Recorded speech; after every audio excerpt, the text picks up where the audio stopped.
பேர் இன்னைக்கு டெய்லரிங் கத்துக்கணும்னு ஆசைப்படுறீங்க. டெய்லரிங் மட்டும் இல்லைங்க, நிறைய தொழிலை கத்துக்கணும்னு ஆசைப்படுறீங்க. அது ரொம்ப நாளைக்கு போகுது அப்படின்னா அது சொல்ல முடியாது. கொஞ்ச நாள் கத்துக்கிறீங்க, அதுக்கப்புறம் எனக்கு இன்ட்ரெஸ்ட் இல்லைன்னு விட்டுறீங்க. இதை ஆரம்பத்திலேயே நீங்க தெரிஞ்சுக்கோங்க. ஏன்னா நாம ஒரு கைத்தொழிலை கத்துக்கிட்டோம் அப்படின்னாலும் நம்ம வாழ்க்கையில ஜீரோல இருந்து ஸ்டார்ட் பண்றோம், இல்ல எந்த நிலைக்கு நம்ம போனோம்னாலும் சரி, இல்ல ஒரு ஊரை விட்டே போறோம் அப்படின்னாலும் அந்த கைத்தொழில் நமக்கு என்னைக்குமே கை கொடுக்குங்க.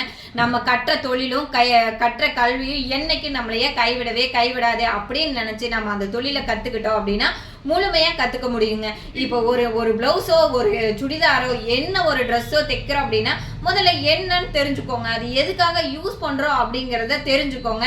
அதுக்கு எந்த அளவுக்கு மார்க்கெட்டிங் இருக்குது அப்படின்னு நீங்க தெரிஞ்சுக்கோங்க. இன்னைக்கு ஊக்கு வச்சு ஹெம்மிங் பண்ணா கூட ஒரு நாளைக்கு ஒருத்தங்க கை செலவுக்கு சம்பாரிச்சுக்க முடியுங்க.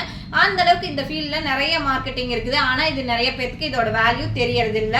பொழுதுபோக்கா சிலர் செய்யறாங்க. ஆனா இதுல எந்த அளவுக்கு மார்க்கெட்டிங் இருக்குது, ஒரு ட்ரெஸ்ஸுக்கு தைச்சு எந்த அளவுக்கு நம்ம மார்க்கெட்டிங் கொண்டு போகலாம் அப்படிங்கிறத நான் ஒரு வீடியோல கண்டிப்பா சொல்றேங்க. பிராக்டிக்கலா மட்டும் சொல்லிக் கொடுக்காம தீரியா நிறைய விஷயம் உங்களுக்கு சொல்லும்போது அந்த தொழிலை நீங்க முழுமையா இன்ட்ரெஸ்டோட கத்துக்குவீங்க. அதனால இந்த மாதிரி வீடியோஸும் இனிமேல் நம்ம பேஜ்ல அடிக்கடி எதிர்பார்க்கலாங்க. இந்த மாதிரி வீடியோஸ்க்கு மறக்காம நம்ம பேஜையும் ஃபாலோ பண்ணிக்கோங்க. Thank you friends.